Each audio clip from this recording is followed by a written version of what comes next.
Hello et bienvenue sur Guéris ton appétit, le podcast qui vous aide à faire la paix avec la nourriture et votre corps. Je m'appelle Maïka, je suis coach en relation à la nourriture et mon rôle est de vous accompagner pour que manger soit à nouveau facile et que votre corps puisse retrouver un poids sain naturellement sans plus jamais avoir à suivre de régime.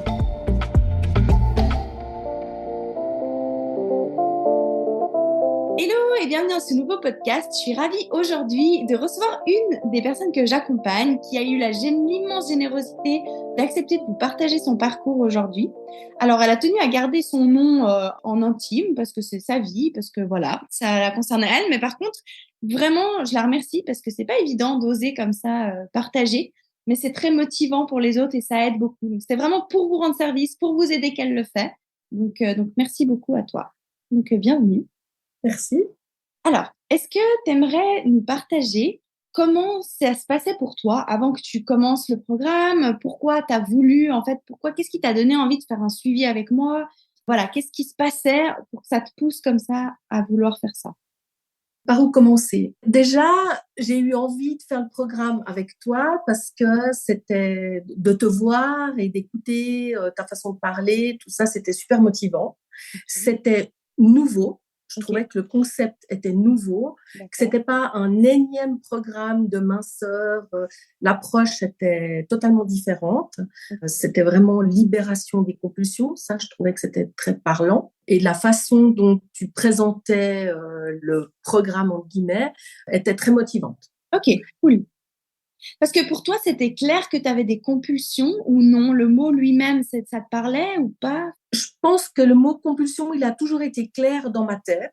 D'accord. Il a toujours été présent, mais je me cachais la vérité. Je pense que je me cachais la merde au chat, comme on dit. Ah ouais. Et puis, un jour, en écoutant tes podcasts ou tes petites vidéos, je me suis dit, ah, ça me parle bien, ça me parle vachement. Et puis, je me disais, mais c'est ça me titillait dans le sens que je me disais, allez, je vais écouter ce qu'elle dit, parce que ça me parlait. Pendant plusieurs jours, je me suis dit, ah, ça me parle bien ce qu'elle dit, Maïka, vraiment. C'était vraiment la façon dont tu présentais le truc. Je me disais, mais c'est ça, c'est vraiment ça de quoi je veux me libérer. Ok. Pour toi, justement, ça se passait comment? C'est quoi qui te parlait dans le sens où comment toi, dans ta vie, ça se passait avec la nourriture? C'est quoi qui était compliqué en fait? J'ai fait des régimes pendant des années, j'ai fait des Weight Watchers, des trucs comme ça pendant des années. Puis un jour, je me suis dit, non, mais je vais pas faire ça toute ma vie quand même. Je vais arrêter de me peser, je vais arrêter de compter, je vais arrêter de marquer. Je me disais, mais quand même, ça doit être possible de pouvoir vivre une vie sans se lever le matin et avoir qu'un seul truc en tête, c'est qu'est-ce que je vais manger, fais attention à ci, fais attention à ça. Et puis aussi de se dire, ouais, ben oui, j'ai envie de craquer pour du chocolat ou j'ai envie de craquer pour des biscuits, puis sans que ce soit comme une tare ou comme un truc qu'on doit jamais faire et puis se sentir coupable. C'était enlever cette culpabilité et de plus manger en douce et de plus manger caché. D'avoir le droit de manger n'importe quoi en se disant, oui, bah, aujourd'hui, j'ai envie de manger ça et puis tant pis si, ouais, j'ai le droit. Et puis vraiment, ton approche, c'était ça. Tu as le droit de manger, tout est permis. Et puis finalement, tu n'as pas besoin de te sentir coupable. Ok, excellent. Et justement, le processus pour toi de transformation, tu arrives un peu à te rappeler par quelle phase t'es passée un peu pendant qu'on a fait cet accompagnement? Déjà, j'ai beaucoup aimé le suivi. C'était régulier, mais c'était pas contraignant. On n'avait rien à écrire, on n'avait rien à apprendre, on n'avait pas de lundi tu dois te peser, tu dois tout marquer, voilà. Ça, je trouvais que c'était accessible, c'était très accessible. On était, si je me souviens bien, on était 3 ou 4 au départ. Puis comme on a dit assez vite, on était en Bluetooth avec les autres. On vivait des trucs un peu similaires. On avait toute une histoire différente, mais on vivait la même chose. Et puis, c'était ça qui était chouette. C'était par rapport à toi, ce que tu avais vécu. Je veux dire, tu es quelqu'un d'accessible, tu es quelqu'un de... Enfin, tu n'es pas une image qu'on se dit, ah ouais, non, elle n'existe pas. Et puis, les 3 ou les 4 autres, je ne me souviens plus combien on était. Mais là aussi, même si on n'était pas forcément toutes des mêmes origines ou toutes du même coin, on disait, on est accessible, c'est du vrai, c'est ça que j'ai beaucoup aimé, c'est que c'était vrai. et puis qu'il n'y avait pas de jugement, ni de ta part, ni de la part des autres. Et puis, de fil en aiguille, c'est vrai que la première fois de se voir en Zoom, parce qu'on était en Zoom, c'était pas évident. Alors, c'était pas en vrai, on se voyait pas en vrai dans une salle, mais on était en Zoom et c'était quand même intime. Je trouvais que c'était plus intime que même si on s'était vu en vrai. Ok, d'accord. Je sais pas pourquoi, j'avais l'impression que c'était vraiment intime, parce qu'on était vraiment face à face. Enfin, on est toujours face à face. Voilà. Et puis, j'ai trouvé que ce qui était sympa, c'était de voir cette évolution qu'on a eue, de se dévoiler. Et finalement, on avait toutes le même problème. Et puis, on avait toute cette même histoire, se dire, ouais, comme tu dis, on bouffe en cachette. Et puis, finalement, pourquoi on n'aurait pas le droit de bouffer en cachette, quoi. Non, on peut manger devant tout le monde et sans que ce soit un interdit. Ouais, excellent. Et toi, justement, dans ce process, tu te rappelles un peu gentiment, qu'est-ce que tu as mis en place, qu'est-ce qui a fait que ça a changé, ou les déclics que tu te rappelles avoir eu à certains moments? Les grands déclics, je dirais que quand il y avait le programme, là, déjà écouter le programme, c'était pas du tout une contrainte. Au contraire, c'était un plaisir d'écouter. On avait ces programmes à écouter. Enfin, on ne devait pas le faire. On le faisait à notre rythme. Ça, j'ai beaucoup aimé. Et ce qui m'a beaucoup aidé, moi, c'est les saboteurs. Tu parlais des saboteurs. Et puis, je me disais, on a tous des saboteurs finalement. Et c'était vraiment me découvrir moi, mais en intime à la maison toute seule, et le partage qu'on faisait une fois par semaine, se dire finalement on a tous les mêmes petits soucis et puis on a réussi à les régler ensemble. Ce qui m'a beaucoup aidé, c'est quand tu disais tout est permis. Voilà, tout est permis.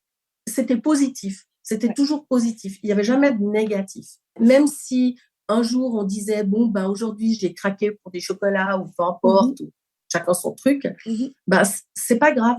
Le lendemain, tu recommences à zéro et puis tu recommences. Excellent. Ça, je trouvais que c'était... On n'avait pas l'impression de subir un jugement. De fil en aiguille, de semaine en semaine, je veux dire, on a gravi notre montagne ensemble. Excellent, On a gravi jusqu'au point culminant pour pouvoir redescendre et puis le faire tranquillement, gentiment, chacune à son rythme, mais positivement. Ça, je trouvais que c'était chouette. Ok. Et pour toi, gravir cette montagne, ta propre montagne, c'est quoi pour toi?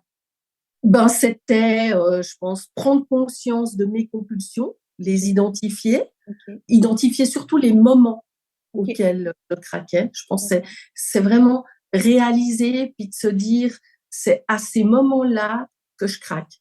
Et puis de se dire, tu as le droit de craquer.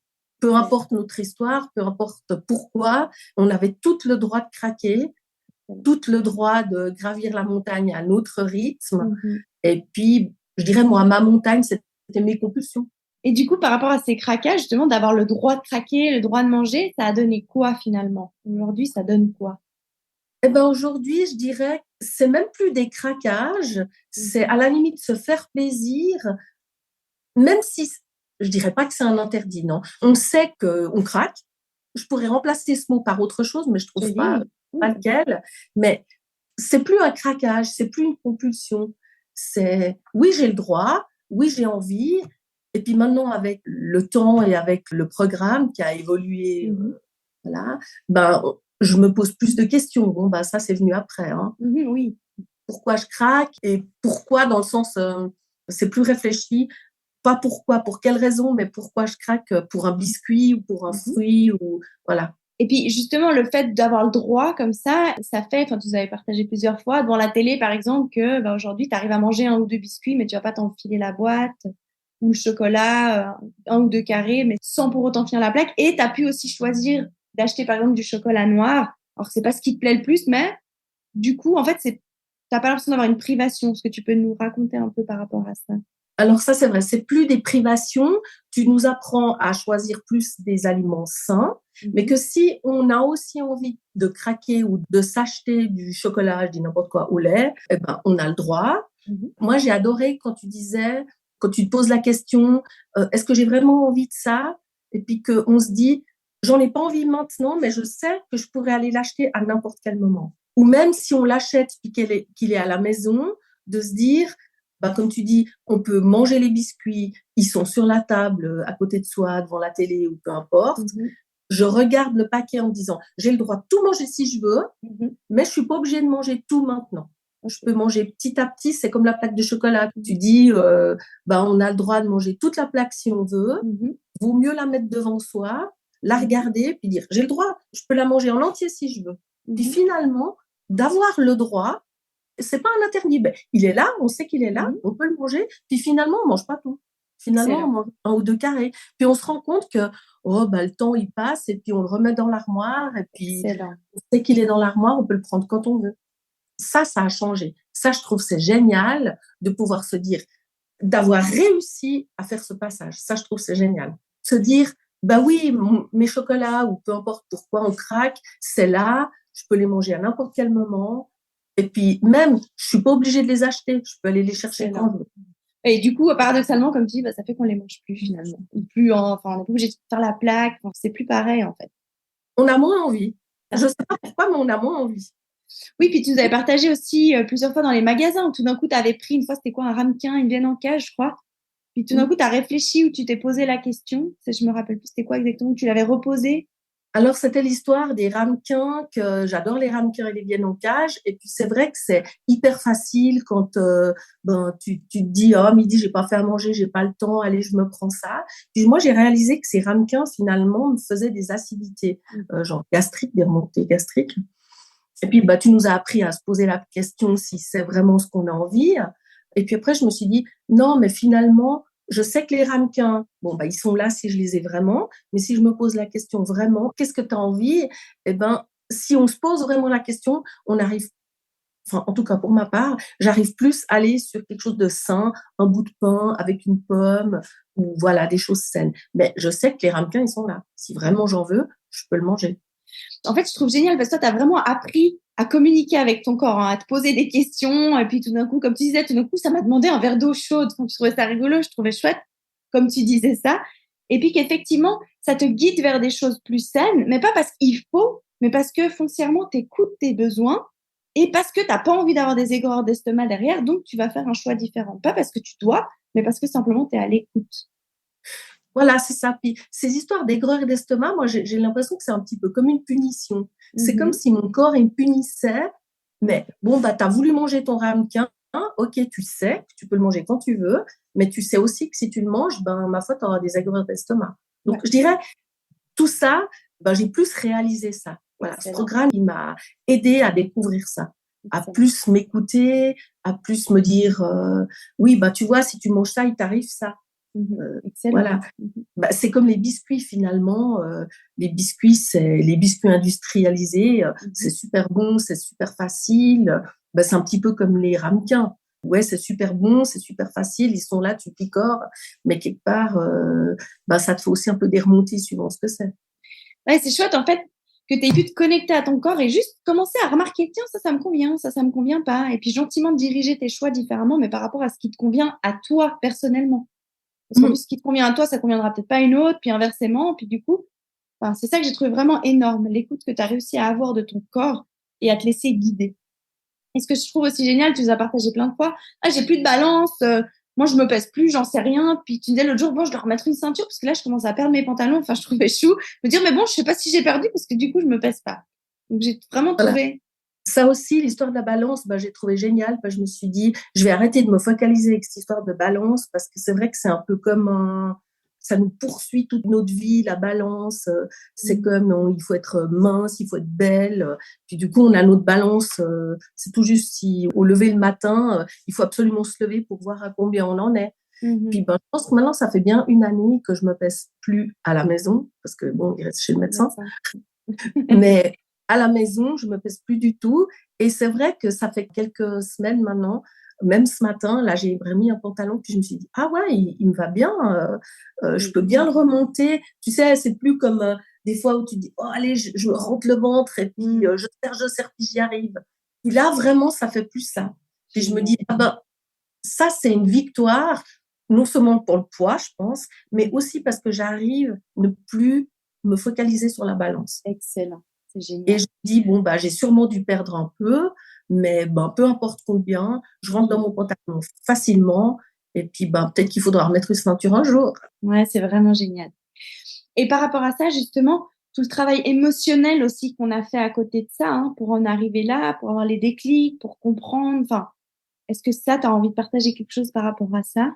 Bah, ça fait partie de la montagne. Ah ouais, Ça fait ça partie c'est de la sûr. montagne, ça, voilà, c'est tout un les compulsions, oui, bah, il y a le fait qu'on se rue sur un paquet de biscuits ou sur du chocolat ou peu importe, Mmh. pour chaque personne, c'est différent. Mais c'est vrai que, ben, je pense que notre vécu personnel est différent. Oui, Et ben, notre vécu fait que, voilà, on a toutes et tous envie de craquer pour je sais pas quoi à oui. un moment donné. Et puis, ben, tu nous apprends à ouvrir les portes, je dirais. Excellent, C'est un peu comme ouvrir les portes du calendrier de l'Avent, quoi. excellent. C'est chouette. C'est aller ouvrir et puis voir ce qu'il y a qui fait qu'on craque et puis il faut nettoyer, quoi. Je Mmh. pense qu'il faut nettoyer. C'est du nettoyage. Et ça, tu as senti dans ta vie de manière générale, par rapport à ce nettoyage-là, d'autres choses hormis en fait, est-ce que tu arrives à voir l'impact de tes compulsions alimentaires, en fait, et de ton émotionnel sur tout le reste de ta vie? Ouais, je pense que ça m'a apporté beaucoup plus de sérénité OK. et de légèreté quand même. Mmh. De légèreté dans le sens que c'est moins, présent. Enfin, OK. c'est de moins en moins présent. C'est un peu comme une fumée qui est très présente puis qui se disperse. OK. Ça m'a apporté, ouais, je dirais plus de sérénité et plus de légèreté. Tant virtuel que ouais, autant virtuel qu'émotionnel.